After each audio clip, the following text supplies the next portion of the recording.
सुप्रभात बच्चों, very very good morning all of you.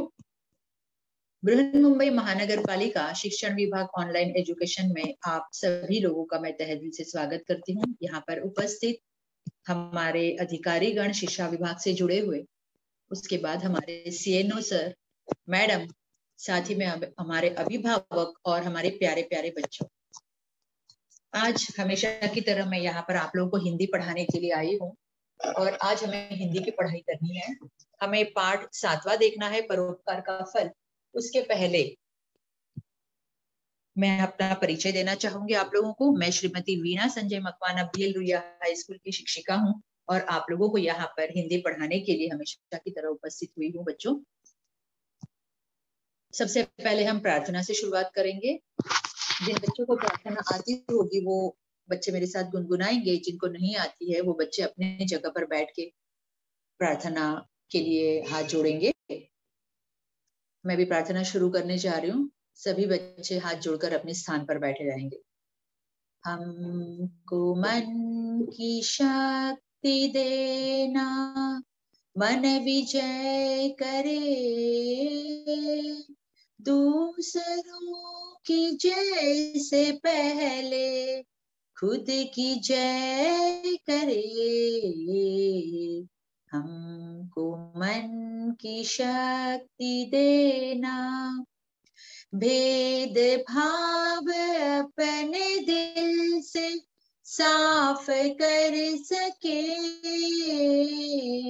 दोस्तों से भूल हो तो माफ कर सके, झूठ से बचे रहे, सच का दम भरे, दूसरों की जय से पहले खुद को जय करे। हमको मन की शक्ति देना, मुश्किलें पड़े तो हम पे इतना कर्म कर, साथ दे तो धर्म का, चले तो धर्म पर, खुद पे हौसला रहे, बदी से ना डरे, दूसरों की जय से पहले खुद की जय करे। हमको मन की शक्ति देना। सुंदर सी प्रार्थना के बाद बच्चों हम आगे बढ़ेंगे सुविचार की तरफ। आज का हमारा सुविचार है परोपकार मानवता का दूसरा नाम है। बच्चों, परोपकार यानी दूसरों पर उपकार करना और यही मानवता है। हम खुद के लिए तो जीते ही है बच्चों, हम अपने लिए तो सभी लोग अपने लिए काम करते हैं, सभी लोग अपना सोचते हैं, लेकिन अगर हम कभी किसी और के बारे में सोचेंगे तो वो मानवता कहलाती है। बच्चों, आप लोग धीरे धीरे बड़े होते जा रहे हो तो आप लोगों को इन बातों को ध्यान में रखना है कि हमें जिंदगी में केवल अपने लिए नहीं जीना है। हम जिस वातावरण में रहते हैं, हम जिस परिसर में रहते हैं, वो हमारे तरह बहुत से लोग ऐसे हैं वहां पर कि जिन्हें हमारी जरूरत है। तो जहां जरूरत हो हमें उनकी मदद करनी चाहिए। तो इस छोटे से सुविचार में बहुत बड़ी बात छुपी हुई है। बच्चों, आप छोटे हो, अभी ये बहुत गहरी बात है। आप इस बात को धीरे धीरे जैसे आप पढ़ते जाओगे, बढ़ते जाओगे, आप इस बात को और अच्छे से समझ पाओगे। मैं आपको एकदम संक्षेप में बताना चाहती हूँ। परोपकार मानवता का दूसरा नाम है, मतलब हमें दूसरों की मदद करनी चाहिए। अगर हम दूसरों पे उपकार करते हैं, दूसरों का भला करते हैं, दूसरों की मदद करती है, तो वही मानवता कहलाती है। बच्चों, इस सुंदर से सुविचार की तरफ मैं आप लोगों को आगे की स्लाइड की तरफ लेकर जाना चाहूंगी। बच्चों, हिंदी बाल भारती इयत्ता दूसरी कक्षा में आज हम हिंदी पढ़ने जा रहे हैं और उससे पहले मैं आप लोगों को आपका पूर्वानुभव क्या है और आपका पूर्व ज्ञान जो है उस पर आधारित मैं आपको धीरे धीरे पाठ की तरफ लेकर चलूंगी। बच्चों, अगर आप इस स्लाइड पे देखते होंगे तो आपको सुंदर सा पेड़ जिसमें बहुत सारे फल लगे हुए, फल मतलब वो आम है बच्चों, रसदार पीले पीले आम है। और ये आम जो है सबको पसंद है, ऐसा कोई इंसान नहीं होगा जिसे आम पसंद नहीं है। तो बच्चों ये फलों से लदा हुआ पेड़ है आम का। अब ये आम का पेड़ जो है वो बहुत बड़ा होता है, उसका तना भी जो होता है बहुत बड़ा होता है, और वो फलों के साथ साथ हमें ठंडी ठंडी छाया भी देता है। बच्चों तो इसी आम के पेड़ के बारे में हमें आगे इस पाठ को पढ़ना है। आपने बिल्कुल सही कहा, आम बहुत रसदार और मीठे मीठे रसीले होते हैं। आपको भी पसंद है तो मुझे भी बहुत आम पसंद है बच्चों। चलो आगे बढ़ते हैं। ये एक जातक कथा है, सुनो समझो और पढ़ो, परोपकार का फल। अरविंद जी ने इन्हें लिखा हुआ है। और ये पाठ जो है बच्चों वो हमारे लिए सटीक है, हम बच्चों के लिए कुछ ना कुछ सीख जरूर देते हैं। जैसे मैं आपको हमेशा की तरह कहते आई हूँ कि हमारी किताब में कविताएं हो या कोई पाठ हो या कोई कथाएं हो या कोई चित्र वर्णन हो, हमें कुछ ना कुछ सीख देते हैं। तो बच्चों आपके लिए भी सुंदर सा ये पाठ जिसमें बहुत अच्छी सीख आपको मिलेगी बच्चों, तो मैं लेकर चलूंगी आपको पाठ की तरफ। आशा करती हूँ आप अंत तक मेरे साथ बने रहेंगे बच्चों। आपको बोलने का मौका मैं दूंगी जब मेरा पाठ पढ़ाकर हो जाएगा, स्वाध्याय हमारा हल हो जाएगा, उसके बाद मैं आप लोगों को कुछ प्रश्न पूछूंगी और आपके साथ रूबरू बात करूंगी बच्चों। तब तक आप लोग शांति से ये पाठ सुनते रहेंगे।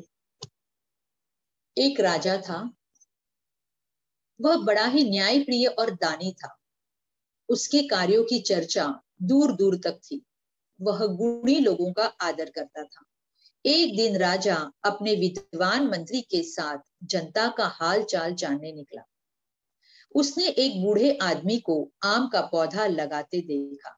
राजा जानता था कि यह आम का पौधा लगभग 10 वर्षों के बाद फल देगा। कौतूहलवश उस व्यक्ति के पास जाकर राजा ने कहा, बाबा यह तो आम का पौधा है, इसमें फल आने तक क्या आप जीवित रहेंगे? बच्चों मैंने आधा पाठ अभी पढ़ के आपको मुखर वाचन करके बताया है, अब इस पाठ को मैं आपको समझाने जा रही हूँ। कहानी के माध्यम से ये पाठ मैं आपको बताऊंगी। ये एक कहानी है बच्चों, जातक कथा है। और ये कहानी हमें क्या सीख देते है आपको अंत में भी पता चलेगा। अभी मैं आपको ये कहानी जो है वो आधी समझाऊंगी, उसके बाद हम आधी कहानी पढ़ेंगे, फिर मैं उसको आधा जो बचा हुआ भाग है वो मैं आप लोगों को समझाऊंगी, ठीक है। एक राजा था, जैसे किसी प्रजा में राजा तो होता है ना, उस तरह एक राजा था। वह बड़ा ही न्याय प्रिय और दानी था। न्याय प्रिय यानी उसे न्याय करना अच्छा लगता, सही गलत का फैसला वो बहुत बेखूबी से करता था। और दानी भी था, मतलब दान करना। दान करने का मतलब बच्चों आपको पता होगा, आपके मम्मी पापा गरीबों को दान करते होंगे। या दान का अर्थ होता है किसी को कुछ देना, जिस जरूरतमंद को कोई चीज देना, कोई खाने की चीज देना या पैसे देना या कपड़े देना। लेकिन जिसको जरूरत हो ऐसे लोगों को अगर हम कुछ देते हैं मदद रूप, उसे दान कहा जाता है बच्चों, ठीक है। तो वैसे ये राजा जो है वो बड़े ही न्यायप्रिय और दानी थे। जो राजा न्यायप्रिय और दानी होते हैं वहां की प्रजा भी बहुत सुखी और खुश कहलाती है, क्योंकि यथा राजा तथा प्रजा ऐसे कहा है। राजा अगर अच्छे होंगे, राजा अगर अच्छा है तो प्रजा भी खुश रहेगी और शांति से अपना जीवन जिएगी। तो राजा जो कार्य करते थे उनकी चर्चा जो थी वो दूर दूर तक थी। उनके अच्छे कर्मों की सजा जो थी, जो अच्छे कर्म करते थे उनकी जो चर्चा होती थी वो दूर दूर तक थी। वह गुणी लोगों का आदर करता था। हर इंसान में बच्चों कोई ना कोई गुण छिपा रहता है, तो उस गुणों का वो आदर करता था। राजा ऐसा नहीं था कि भाई मुंहफट था या किसी को बेइज्जती करके कर देता था, उनके गुणों का आदर नहीं करता था या कभी उनकी प्रशंसा नहीं करता था, नहीं ऐसा नहीं था। वो कैसा था, बहुत अच्छा था। वह गुणी लोगों का आदर करता था। बच्चों जैसे कक्षा में जब हम कोई अच्छा काम करते हैं या हमें अच्छे नंबर मिलते हैं या कोई हम प्रतियोगिता में जीतते हैं, कक्षा में कोई अच्छा सा काम हम टीचर को करके दिखाते, तो हमारी टीचर जो है वो क्या करती है, हमें शाबाशी देती है, हमें वेरी गुड देती है, हमारे हाथ पर स्टार बनाती है। है ना, पीठ थपथपाती है तब हमें कैसा लगता है, अच्छा लगता है ना। उसी तरह जब राजा लोगों का आदर करते थे तब प्रजा जो थी उनको बहुत अच्छा लगता था। तो ऐसे अच्छे राजा थे। एक दिन राजा जो है वो अपने विद्वान मंत्री के साथ जनता का हालचाल जानने निकले। राजा जो था वो क्या किया, उसने अपने एक विद्वान मंत्री थे, राजा हमेशा मंत्रियों के साथ घूमते हैं, बताया ना आप लोगों ने इस कहानी में सुना होगा। मंत्री और पीछे उनके सैनिक या सेवक होते, देखो जैसे चित्र में आप लोगों को दिख रहा है ना। तो विद्वान मंत्री के साथ जनता का हालचाल जानने निकला। राजा थे इसलिए ये नहीं कि अपने सिंहासन पर बैठे रहे, गद्दी पर बैठे रहे और सब पे तानाशाही करे, वो ऐसे नहीं थे। वो समय समय पर अपने प्रजा के पास जाते थे, जनता का हालचाल जानने के लिए निकल जाते थे, ताकि उन्हें पता चले कि मेरी जनता मेरी जनता को क्या तकलीफ है, मेरी जनता को क्या दुख है। तो वैसे वो निकले तो उन्होंने क्या देखा, उसने एक बूढ़े आदमी को आम का पौधा लगाते देखा। जहां पर चित्र में आपको दिख रहा है, देखो एक बूढ़े बुजुर्ग है, बूढ़ा आदमी है, वो जो है वो क्या कर रहे हैं, आम का पौधा लगा रहे हैं। आदमी बूढ़ा था, आम का पौधा लगा रहा था। तो राजा को इतना तो पता ही था कि आम का पौधा जो है वो फल देने में लगभग 10 वर्ष लगाता है। तो राजा जानता था कि वह आम का पौधा लगभग 10 वर्षों के बाद फल देगा। और ये आदमी जो अभी इतना बूढ़ा है, 10 साल तक जीवित रहेगा कि नहीं इसका कोई अंदाजा नहीं है। ये सोचकर राजा ने कौतूहलवश यानी बहुत ही कुतूहल से, मतलब बहुत आश्चर्यचकित होकर उनसे पूछा। उस व्यक्ति के पास जाकर राजा ने कहा, बाबा यह तो आम का पौधा है।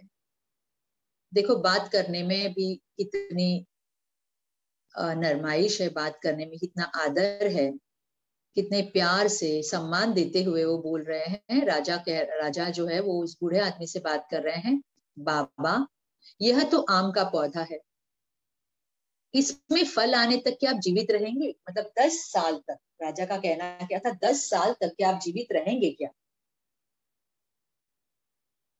10 साल का समय बहुत ज्यादा होता है, बहुत बड़ा होता है। आम का पौधा अब लगाएंगे, 10 साल के बाद कल का पता नहीं क्या होगा, 10 साल तो बहुत बड़ी बात हो गई। तो उन्होंने जब ऐसा पूछा तब देखो आगे, राजा की बात सुनकर बूढ़ा आदमी मुस्कुरा दिया। बड़ी सादगी के साथ उसने उत्तर दिया, मैं अब तक दूसरों के लगाए पेड़ के मीठे फल खाता रहा, अब मेरी बारी है। मुझे भी दूसरों के लिए पेड़ लगाने चाहिए। सिर्फ अपने खाने के लिए पेड़ लगाना ठीक नहीं, हमें दूसरों के बारे में भी सोचना चाहिए। बूढ़े आदमी के उत्तर से राजा बहुत खुश हुआ। उसने तुरंत सोने के 10 चमचमाते सिक्के उसे इनाम दे दिए। मुस्कुराते हुए बाबा से कहा, देखो ना, पेड़ लगाए देर न हुई, इस पेड़ ने तो मुझे अभी फल दे दिया। सच है, परोपकारी व्यक्ति महान होता है, उसे हर जगह यह यश और सम्मान मिलता है। बच्चों जैसे मैंने आपको बताया था, राजा के दिमाग में अब ये बात आई, दिल में ये बात आई कि पेड़ जो है आम लगाने में, फल देने में 10 वर्ष लगाता है, तो क्या ये बूढ़े बाबा तब तक जिंदा रह पाएंगे? और ये सोचते हुए उन्होंने उस बाबा से प्रश्न पूछा। तब राजा की बात सुनकर जो बूढ़ा बूढ़ा आदमी जो था, वो बूढ़े बाबा जो थे, वो मुस्कुरा दिए। उन्हें हंसी आई और बड़ी सादगी, बहुत शांति से, बहुत शांतता से उन्होंने उत्तर क्या दिया, जवाब क्या दिया, मैं अब तक दूसरों के लगाए पेड़ के मीठे फल खाता रहा। वो जो बाबा थे, वो जो फल खा रहे थे अभी, वो कौन से फल थे? जो उन्होंने लगाए हुए पेड़ के फल नहीं थे, उनके पहले जो उनके पापा ने या दादा ने लगाए हुए फल पेड़ थे, उनके फल वो अभी खा रहे थे। तो अगर उन्होंने ये सोचा, बाबा ने ये सोचा, अगर मैं अभी फल लगाऊंगा तो मेरी आने वाली जो पीढ़ी है, मेरे बच्चे जो है, नाते जो है, पोते जो है, वो ये फल खाएंगे। उनके दिल में ये भाव था।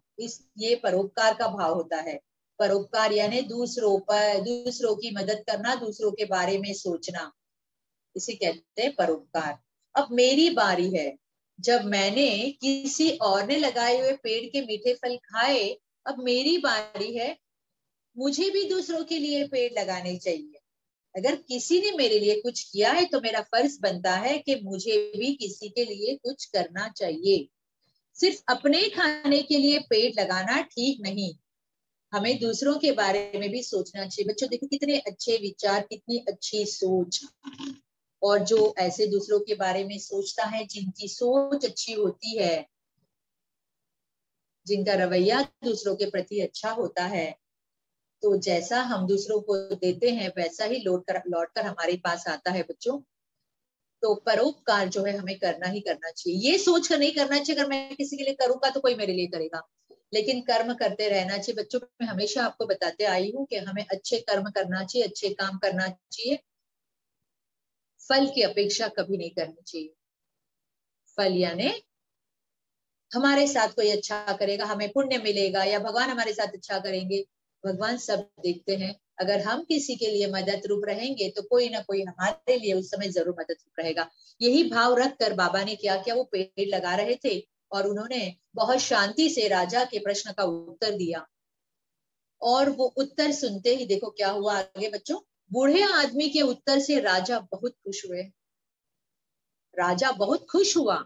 उसने तुरंत सोने के 10 चमचमाते सिक्के उसे इनाम में दे दिए, क्योंकि राजा भी बड़े दयालु न्याय प्रिय थे, दानी थे, और वो बुरे लोगों का आदर करते थे। जब उन्हें लगा कि मेरे राज्य में भी ऐसे गुणी लोग हैं जो परोपकार की भावना रखते हैं, दूसरों को मदद करने की भावना रखते हैं, दूसरों के बारे में सोचते हैं। जैसे मैंने कहा था ना आप लोगों को, आप अगर किसी के बारे में अच्छा सोचोगे तो आपके लिए भी कोई अच्छा ही सोचेगा। और देखो बच्चों वैसे ही हुआ। बूढ़े बाबा ने ये नहीं सोचा था कि मैं अगर ऐसा उत्तर दूंगा तो राजा मुझे कुछ ना कुछ इनाम देंगे, लेकिन उन्होंने अपना स्वभाव जो था उस हिसाब से उन्होंने कहा कि मुझे भी दूसरों के लिए पेड़ लगाना चाहिए, सिर्फ अपने लिए खाने के लिए पेड़ लगाना ठीक नहीं, हमें दूसरों के बारे में भी सोचना चाहिए। जैसे राजा ने ये सुना, बूढ़े आदमी के उत्तर से राजा खुश हुआ। उसने तुरंत सोने के 10 चमचमाते सिक्के इनाम के रूप में दे दिए। बूढ़ा आदमी गरीब था, किसान था, खेत में काम कर रहा था, उसके लिए सोने के 10 सिक्के यानी बहुत बड़ी बात हुई। तभी जब सोने के चमचमाते 10 सिक्के हाथ में आए, तब मुस्कुराते हुए बाबा ने कहा, देखो ना, पेड़ लगाए देर न हुई। अभी मैंने पेड़ लगाया ही नहीं, मैं लगाने जा रहा हूं और पेड़ ने मुझे फल दे दिया। बच्चों इसका अर्थ ये होता है, पेड़ लगाने देर न हुई, इस पेड़ ने तो मुझे फल दे दिया। मतलब पेड़ बड़ा होकर 10 साल में फल देगा तब की बात अलग है, लेकिन अभी मेरे इस पेड़ लगाने के कार्य से खुश होकर मुझे तो अभी इनाम मिला, तो वो इनाम ही मेरा फल है। बच्चे समझ रहे हो ना, बहुत बड़ी बात है। देखो बच्चों, जैसे बाबा की जो सोच अच्छी थी, दूसरों के प्रति परोपकार करने की सोच थी, मदद करने की सोच थी, दूसरों के प्रति उन्हें जो लगाव था, प्यार था, उस प्यार का नतीजा क्या मिला, सोने के 10 चमचमाते सिक्के जो है बाबा को मिले। तो बच्चों सच है, परोपकारी व्यक्ति महान होता है। परोपकार जो करता है दूसरों पे बड़े बहुत महान होता है, क्योंकि हर एक इंसान परोपकार के बारे में नहीं सोचता है। हर कोई व्यक्ति इस पे विश्वास नहीं रखता है। हर कोई इंसान इतना स्वार्थी हो गया है आज के जमाने में, बस मैं और मेरा। तो बच्चों मैं और मेरा तो हम हमेशा ही सोचते हैं, लेकिन कभी अपनों के लिए भी सोचोगे तो देखो कितनी खुशी मिलेगी। आप लोग अगर अपने दोस्त के लिए, अगर कोई संकट में है, अपने दोस्तों को तकलीफ अगर दूर करने की आप सोचते हो और अपने लिए ना सही किसी और के लिए कभी आप खुशी का कारण बन जाते हो, तो बच्चों बहुत बड़ी खुशी आपको मिलेगी। आपको जो सुकून मिलेगा, एक आत्म खुशी जो होती है, वो आत्मिक खुशी जो है वो उसका मूल्य बच्चों बहुत ही बड़ा होता है। उसे हर जगह यश और सम्मान मिलता है। सम्मान तो लोग करेंगे ही करेंगे और साथ में यश भी मिलेगा। यानी यश यानी क्या होता है बच्चों, हमें हर जगह पर कामयाबी मिलती है। अगर हम किसी के लिए अच्छा करते हैं तो हमें अच्छा ही फल मिलता है उसका। अगर आम का बीज बोओगे तो उस फल में आपको आम ही मिलेगा। अब अगर कांटे वाला वृक्ष बोओगे तो उसमें कांटे ही लगेंगे। करेले का बीज बोओगे तो करेला ही मिलेगा, और अगर आम का बीज बोओगे तो आम ही मिलेगा। तो बच्चों, इस पाठ से हमें यह सीख मिली है कि हमें परोपकार करना चाहिए, और हमें न केवल अपने बारे में सोचना है, हमें दूसरों के बारे में भी सोचना है। दूसरों का हित यथाशक्ति हमें करना है, और हमेशा हमें अपने दिल दिमाग में यही बात रखती है कि मुझसे कभी किसी का बुरा ना हो। अगर अच्छा ना कर सकूं तो कम से कम मैं बुरा तो ना करूं किसी का। और अगर जहां हमें जरूरत दिखती है, किसी को हमारी जरूरत है या कोई तकलीफ में है, तो जितना हम हो सके उतना हमें उसे उसकी मदद करनी चाहिए, और उसको संकट से बाहर निकालने में हमारा योगदान होना चाहिए बच्चों। ठीक है। तो सच है, परोपकारी व्यक्ति महान होता है, उसे हर जगह यश और सम्मान मिलता है। इसी के साथ ये पाठ हमारा पूरा हो गया बच्चों। बहुत अच्छी सीख आपको इस पाठ से मिली है। ये कहानी जो है आप अपने मम्मी पापा, अपने दीदी भैया या अपने दोस्तों को जरूर सुनाएंगे, क्योंकि बहुत अच्छी कहानी है ये, और इससे बहुत अच्छी सीख आप लोगों को आज मिली है। तो बच्चों, हम चलेंगे स्वाध्याय की तरफ। स्वाध्याय है बच्चों, सुनो और समझो। यहाँ पर देखो आप लोग, पहले नंबर पे शहर लिखा है, दूसरे नंबर पर पाठशाला लिखा है, तीसरे नंबर पे जंगल लिखा है, और चौथे नंबर पे बर्तन लिखा है बच्चों। तो ये जो है, ये क्या है? शहर है तो शहरों के कुछ शहरों के नाम, पाठशाला से संबंधित कुछ वस्तुएं, जंगल से संबंधित कुछ वस्तुएं, और बर्तन यानी कौन कौन से होते हैं, बर्तनों में कौन कौन से बर्तन आ सकते हैं। ऐसे चार चार नाम यहाँ पर दिए हैं आपको। मैं अभी पढ़कर सुना रही हूँ, आपको भी ध्यान से देखना है, मेरे साथ बने रहना है, और मैं जो पढ़ रही हूँ ध्यान से आपको उसे सुनना है, और बाद में आपको भी मुझे पढ़कर दिखाना है उसको। ठीक है। अब शहर, मुंबई, नागपुर, पुणे, नासिक। दूसरे क्रमांक पर है पाठशाला। पाठशाला यानी विद्यालय। तो विद्यालय में हमें कौन कौन सी वस्तुएं दिखती है, कौन कौन सी चीजें हम देख पाते हैं वहां पर? श्यामपट यानी हमारा ब्लैक बोर्ड। ये बहुत महत्वपूर्ण चीज है हमारे विद्यालय की, क्योंकि अगर श्यामपट ही नहीं रहेगा तो हम पढ़ेंगे कैसे, टीचर पढ़ाएगी कैसे, सवाल कैसे हल करवाएगी, चित्र कैसे बनवाएगी आप लोगों से, कोई भी प्रश्न का उत्तर कैसे लिख कर देगी, है ना। तो श्यामपट जो है, वो श्यामपट कहाँ होता है? कक्षा में, है ना। तो साथ में कक्षा भी लिखा गया है। स्वच्छतागृह, स्वच्छतागृह में हम लोग क्या करते हैं? यहाँ पर स्वच्छता होती है, और वो विद्यालय में होना बहुत जरूरी, पाठशाला में ये होना बहुत महत्वपूर्ण होता है। और उसी के साथ साथ आपका मनपसंद मैदान, जिसमें आप लोग मनमाना दौड़ते हो, खेलते हो, कूदते हो, है ना। तो ऐसा ये मैदान है जो पाठशाला में बहुत महत्वपूर्ण स्थान पर होता है। तो श्यामपट, कक्षा, स्वच्छता गृह और मैदान। उसके बाद तीसरे नंबर पे है बच्चों जंगल। अब जंगल में हमें कहा क्या क्या दिखेगा? जानवर होंगे, बहुत सारे पेड़ होंगे, तरह तरह के अलग अलग प्रकार के पक्षी होंगे, और पहाड़ भी दिखते हैं जंगलों में जो है। वहां जंगल से हम लोग को पहाड़ भी दिखते हैं, है ना। तो ये जंगल से संबंधित हो गए। अभी बर्तन, बर्तनों में कौन कौन सी वस्तुओं का समावेश होता है?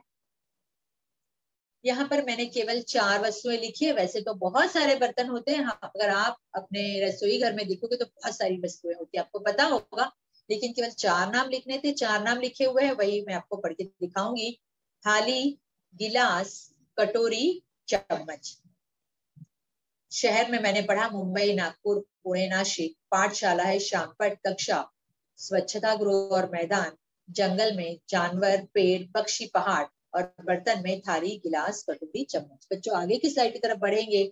सही वाक्य बनाकर लिखो। यहाँ पर कुछ वाक्य दिए हुए, उन्हें सही करना है, और बगल वाली जो लाइन खींची उसमें लिखना है। पहले मैं आप लोगों को वाक्य जो है पढ़ के दिखाऊंगी, और सही वाक्य किस तरह से बनाते हैं वो मैं आप लोगों को बताऊंगी। पहला वाक्य है गुरुजी घर आओ आइए। अब इसमें आओ सही है, आइए सही है, सही शब्द को चुनकर हमें वाक्य पुनः लिखना है। पहले मैं सारे वाक्य आपको पढ़ के दिखाऊंगी। गुरुजी घर आओ आइए, तुम मेरे साथ पढ़ो पढ़िए, आप मुझे पेंसिल दो दीजिए, हाथ जोड़कर नमस्ते करो करिए। बच्चों अब देखिए सही वाक्य क्या है। पहला वाक्य है गुरुजी घर आइए। गुरुजी घर आओ ऐसा नहीं कहते बच्चों, गुरुजी बड़े होते हैं, हमारे गुरु होते हैं और हमें बड़ों का सम्मान करना चाहिए, इसलिए हम क्या कहेंगे, गुरुजी घर आइए। तुम मेरे साथ पढ़ो, तुम यानी हमारा साथी जो होगा उसको हम हमेशा तुम करके बुलाते हैं, क्योंकि हमारा सहपाठी होता है, हमारा हम उम्र होता है, इसलिए हम उसे तुम करके बुलाते हैं। तुम ये शब्द प्यार से बुलाया जाता है हमारे दोस्तों को, सहेलियों को, मित्रों को। तुम मेरे साथ पढ़ो, तो इसमें पढ़िए नहीं आएगा, पढ़ो आएगा। आप मुझे पेंसिल दीजिए। आप आया है, आप यानी बड़ों के लिए इसका उपयोग किया जाता है, हमसे बड़े, भैया, दीदी, साथ ही में मम्मी पापा तो हो ही गए, उसके बाद हमारे जो गुरुजी घर आते हैं या बड़े बुजुर्ग कोई है या कोई भी हमसे जो बड़े हैं उनके लिए हम आप कहेंगे, और उन्हें हम दीजिए, लीजिए, पीजिए, खाइए, इस तरह के शब्दों से संबोधन करते हैं, उनसे हमें पुकारते हैं ऐसे ही। और ऐसे ही आप लोगों को भी इन शब्दों को ध्यान रखना चाहिए बच्चों। ये जो स्वाध्याय जो है उसमें आप लोगों को ध्यान देना है कि सही वाक्य किस तरह से बनाकर लिखने हैं, ठीक है। हाथ जोड़कर नमस्ते करो करिए, हाथ जोड़कर नमस्ते करो। हम किसी बड़ों को ऐसे नहीं कहेंगे ना, हाथ जोड़कर नमस्ते करिए, नहीं ना। हाँ, तो ऐसा नहीं बोलना चाहिए बच्चों, हाथ जोड़कर नमस्ते करो। जैसे हमसे छोटे भाई बहन हैं और घर में मेहमान आए हैं, पापा के दोस्त आए हैं या कोई बड़े आए हैं हमारे घर पे, मम्मी की सहेलियां आई है, तो हमें क्या कहना चाहिए, हमसे जो छोटे भाई बहन है वो थोड़े नासमझ होते हैं, तो उन्हें अगर वो नहीं समझ पाते तो उन्हें कहना चाहिए हाथ जोड़कर नमस्ते करो, ठीक है। आप लोगों को ये स्वाध्याय समझ में आया? आगे देखो, पढ़ो और लिखो। एक अक्षर के शब्द, दो अक्षर के शब्द और तीन अक्षर के शब्द, उन्होंने एक एक शब्द हमें दिया है, उसी तरह के हमें और दो दो शब्द बच्चों बनाने हैं। मैंने यहाँ पर दो दो शब्द जो है वो आप लोगों को बनाकर यहाँ पर दिए हैं, मैं बताऊंगी आप लोगों को। लेकिन आप लोग भी जो है स्वाध्याय में मुझे इस तरह से और भी बहुत सारे जो शब्द बनाकर दिखा सकते हो। मैं आप लोगों को बताती हूँ मैंने कौन से शब्द बनाए हैं। तो आप लोगों के लिए एक अक्षर का शब्द, जैसे माँ उन्होंने लिखा है, वैसे गा, जा, है ना, इस तरह के शब्द आप बना सकते हो। माँ, ये एक अक्षर का शब्द है, उसी तरह से मैंने दूसरा बनाया है गा, जा, इस तरह के आप और भी शब्द जो है बनाकर मुझे बता सकते हो, ठीक है। दूसरा देखो, दो अक्षर के शब्द है, जैसे दो अक्षर ऐसे बे और टा, दो अक्षर का शब्द है ये। तो ऐसे पाठ में कुछ शब्द आए, मैंने पाठ में से कुछ शब्द लिए ताकि आपको पता चलेगा, और आप इसी तरह से कुछ शब्द पाठ के जो है वो आप मुझे और ढूंढ के बता सकते हो। उससे क्या हो जाएगा, आपका पाठ भी जो है वो एक बार पुनः पढ़ा जाएगा आपसे। अब ध्यान से उस पाठ को देखोगे तो आपको दो जो शब्द वाले अक्षर है, तीन अक्षर वाले जो शब्द है वो आप आसानी से उससे ढूंढ सकते हो, और वैसे उसकी सूची भी आप बना सकते हो। हम सूची बनाते हैं ना, एक अक्षर वाले शब्द, दो अक्षर वाले शब्द, तीन अक्षर वाले शब्द, है ना, उस तरह से आपको ये सूची बनानी है। मैंने आपको यहाँ पर दो अक्षर वाले शब्द, जैसे इन्होंने बेटा लिखा है, मैंने किताब में से हमारे पाठ में से ही दिए हैं, राजा और बड़ा, है ना, इस तरह से आप और भी मुझे ढूंढ के बताओगे। तीसरा जो है तीन अक्षर के शब्द है भारत, आदर, जनता, ये भी मैंने पाठ से लिए हैं बच्चों। तो इसी तरह से आप लोग भी जो है मुझे और भी पाठ में से शब्द ढूंढ कर जो है वो मुझे बता सकते हो। बच्चों इस स्लाइड को ध्यान से देखो कि मैंने कौन कौन से शब्द लिखे हैं, अगर आप चाहे तो इसको लिख भी सकते हो, वैसे मैं स्क्रीनशॉट द्वारा मैं आप लोगों को ये आपको होमवर्क के लिए भी दूंगी, आप होमवर्क के लिए भी इसको करके दिखा सकते हैं, ठीक है। एक अक्षर वाला शब्द है गाजा, दो अक्षर वाला शब्द जो है बेटा, राजा, बड़ा, और तीन अक्षर वाले जो शब्द है आदर, जनता, जो मैंने दिए उन्होंने भारत ये शब्द पहले से हमें लिखकर दिया हुआ है। बच्चों हम आगे की स्लाइड की तरफ बढ़ते हैं, होमवर्क की तरफ। यहाँ पर देखो आकृति दी हुई है, बीच में लिखा है राजा की विशेषताएं, और दोनों तरफ जो है वो खाली जगह उन्होंने छोड़ी है। तो हमें क्या करनी है, उस दोनों जगह में बच्चों आप लोगों को क्या करना है, राजा में कौन कौन सी विशेषताएं थी, कौन कौन से गुण थे, वो आप लोगों को लिखकर देना है। और तुम्हें कौन सा फल पसंद है, वो फल जो है उसका नाम आप लोगों को लिखना है। फल का नाम, जो आपको फल पसंद है उसका नाम आप मुझे लिखकर दिखाओगे। और फल खाने से कौन कौन से लाभ होते हैं। फल खाने से आपको पता होगा, फल खाने से बहुत सारे लाभ होते हैं बच्चों। तो वो लाभ जो है आप लोग बताओगे मुझे कि फल खाने से हमें कौन कौन से लाभ होते हैं, और आप लोग जो है मुझे व्हाट्सएप ग्रुप में भेजोगे। ठीक है। आशा करती हूँ आप लोगों को ये पाठ बहुत अच्छे से पता मतलब समझ में आया होगा। बच्चों ये अच्छा सा पाठ, अच्छी सी सीख हमें मिली। आप जिंदगी में आगे भी सीख को ध्यान रखोगे बच्चों, तो आप कभी भी जिंदगी में पीछे नहीं रहोगे, आप हमेशा सफलता की सीढ़ी चढ़ते रहोगे। इसी के साथ बच्चों आप लोगों से मैं अलविदा लेती हूँ, और बहुत बहुत धन्यवाद, आप मेरे साथ जुड़े रहे और आपने बहुत अच्छे से मुझे पूछे गए प्रश्नों के उत्तर दिए। तो आप लोग जो है मेरे चैनल को सब्सक्राइब करना, लाइक करना और शेयर करना मत भूलिएगा बच्चों, और बेल आइकन को दबाने के लिए भी बिल्कुल मत भूलिएगा। इसी के साथ मैं यहाँ पर अपना लेसन समाप्त करती हूँ। Thanks for watching.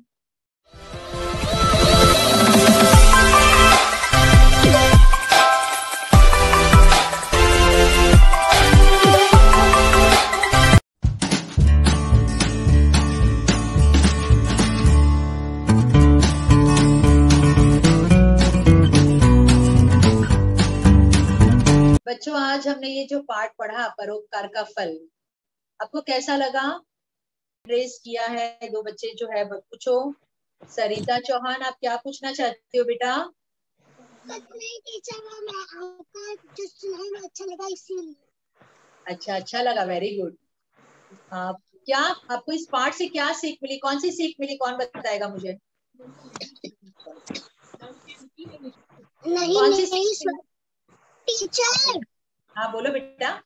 मेरा नाम साक्षी है, नाम मेरा चेंज नहीं हो पा रहा है, क्या तो ये बेटा? सरिता मेरी मम्मी का नाम है। अच्छा सॉरी, आपका नाम क्या है? साक्षी। अच्छा ओके, सॉरी बेटा। साक्षी बताओ, आपको क्या पसंद, इस पाठ में कौन सी सीख अच्छी लगी, क्या सीख मिली आपको इस पाठ से? कुछ सीख मिली ना बेटा आपको? हाँ यस टीचर। क्या मिली मुझे बताओ।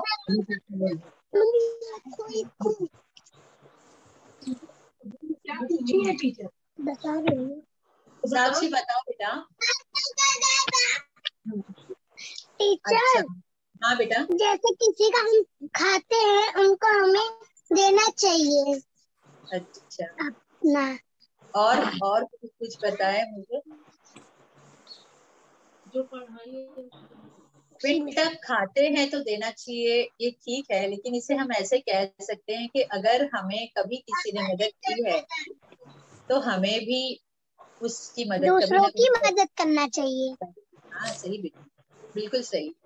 हमें दूसरों की मदद करनी चाहिए, अगर किसी ने हमारी मदद नहीं भी की हो तब भी हमें किसी की मदद करनी चाहिए।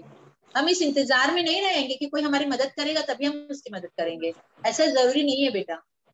अगर चाहे कोई हमारी मदद करे ना करे, लेकिन हमें अगर ऐसा दिखता है कि कोई, किसी को सच में जरूरत है हमारी, या किसी को मदद की जरूरत है, तो हमें उसकी मदद करनी चाहिए। ठीक है।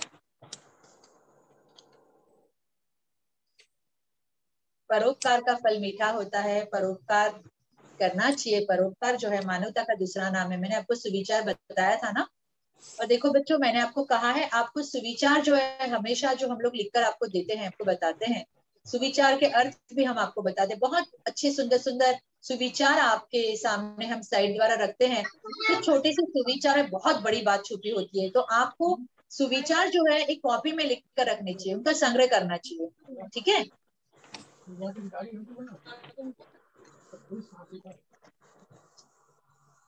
आप लोग कुछ पूछना चाहते हो मुझसे? बताओ, राजा कैसा था? आप लोगों को आप लोगों को कुछ पूछना है इस पाठ से संबंधित तो आप पूछ सकते हो मुझे। पाठ से संबंधित आपको कुछ पूछना है, या आपको कुछ समझ में नहीं आया होगा तो आप मुझे पूछ सकते हो।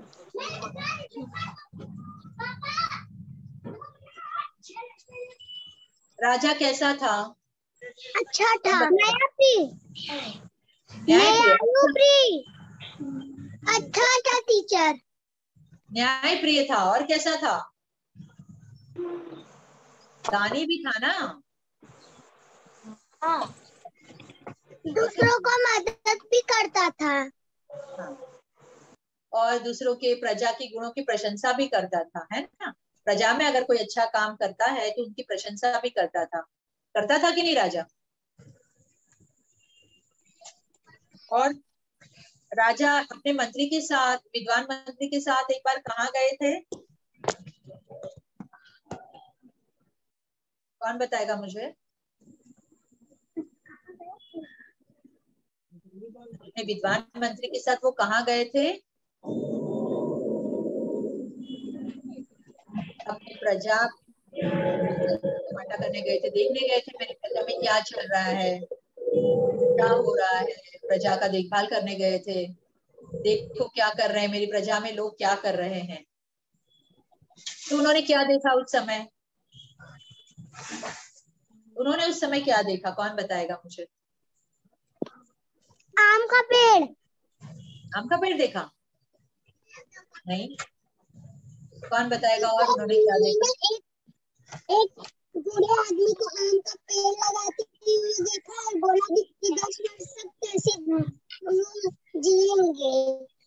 हाँ, उन्होंने क्या देखा, उन्होंने देखा एक बूढ़े बाबा जो है वो क्या कर रहे हैं, पेड़ लगा रहे हैं। पेड़ उन्होंने देखा, लगाया। हाँ पेड़ लगा रहे, उन्होंने देखा कि बूढ़े बाबा जो है वो पेड़ लगा रहे हैं, है ना। तब उन्हें बूढ़े बाबा से उन्होंने क्या प्रश्न पूछा कि आप 10 वर्ष तक जिएंगी। ऐसे नहीं पूछा, उन्होंने क्या पूछा कि ये पेड़ जो है फल देने में 10 वर्ष लगाता है ना, है ना। तो आपको क्या लगता है कि आप जीवित रहोगे, है ना। तो क्या कहा बूढ़े बाबा ने, क्या कहा बाबा ने, क्या मुस्कुराते हुए उत्तर दिया कि गुस्से के मारे उत्तर दिया। उनको गुस्सा आया बाबा को कि मेरी उम्र के बारे में बोल रहे हैं। टीचर। हाँ बोलो बेटा, बोलो टीचर। बोलो बोलो। आप हम लोग को अच्छे से समझाती हो। अच्छा, चलो अच्छी बात है, पता चलता है ना तुम लोग को मैं क्या समझाती हूँ, बहुत अच्छी बात है। चलो वेरी गुड, खुशी हुई जानकर। तो आप लोग फिर मेरे प्रश्न का उत्तर क्यों नहीं देते हो, फटाफट उत्तर भी तो देना चाहिए ना अगर आपको समझ में आता है तो। मेरा माइक चालू नहीं हो रहा था ना। अच्छा, अभी चालू हुआ ना। हाँ। तो बाबा जो थे उनको गुस्सा आया कि नहीं आया, गुस्सा आया, गुस्से में जवाब दिया बाबा ने कि नहीं, शांति। मुस्कुराते हुए। हाँ, बाबा ने बहुत मुस्कुराते हुए जवाब दिया, बिल्कुल सही। क्या जवाब दिया बेटा, क्या बोले नहीं, बाबा। कहे कि मैं सबका खाता हूँ तो मैं दूसरे के लिए पेड़ लगाऊंगा। और ऐसा जो बाबा ने जो किया वो सही किया कि गलत किया, ऐसा करना चाहिए था बाबा को कि नहीं करना चाहिए था। करना चाहिए। बाबा को क्या जरूरत थी पेड़ लगाने की, उनको तो पेड़ के फल मिल रहे थे, खा पी के ऐश करते। लेकिन उन्होंने सब लोग का खा लेते थे तो उनको वो सोचे कि मैं सब लोग का खा लेता हूँ तो मैं भी लगा दूं।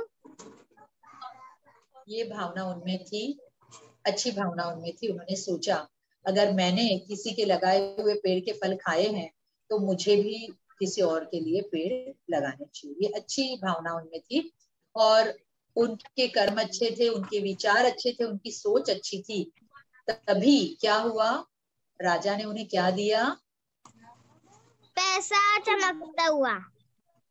सोने की मोहरें दी ना, सोने के सिक्के दिए। कितने सिक्के दिए राजा ने उन्हें, सोने के कितने 10। सिक्के दिए, 10। हाँ। तो आपको पता चला इससे क्या हुआ, 10 साल का इंतजार ही नहीं करना पड़ा बाबा को, बाबा को तुरंत फल मिल गया। क्योंकि अगर हमारे अच्छाई, अगर हम कोई अच्छा काम करते हैं, हमारे अच्छाई का नतीजा जो होता है, फल जो होता है वो अच्छा ही होता है। उसके लिए हमें इंतजार नहीं करना पड़ता है बच्चों। तो आप लोगों ने क्या सोचा है, आप लोग परोपकार करोगे कि नहीं करोगे, करेंगे टीचर। अच्छा काम करोगे ना। Yes teacher.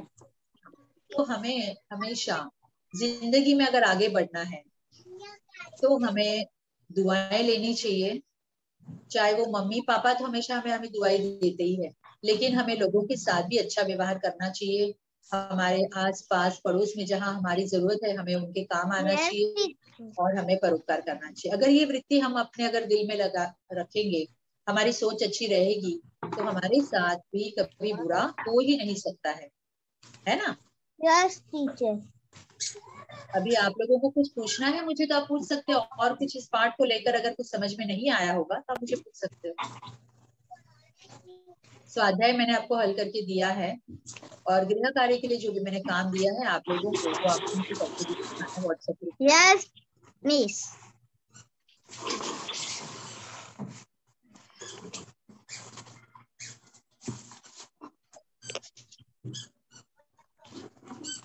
मिस हाँ बोलो बेटा। कल ना मेरे ट्यूशन में ड्राइंग कराएंगी मेरी ट्यूशन की टीचर। तो आपको ड्राइंग आती है ना? हाँ तो अच्छे से करना। हाँ टीचर वेरी गुड बोलनी चाहिए, टीचर ने आप लोगों को आपको स्टार देना चाहिए, ऐसा चित्र बनाना अच्छा सा सुंदर सा। ठीक है टीचर मैं जो भी लिखती हूँ मैं सब पे सारा भेजती हूँ। ठीक है, इस बार भी भेजना, मैं अच्छे से और चेक कर दूंगी। ठीक है यस। ओके।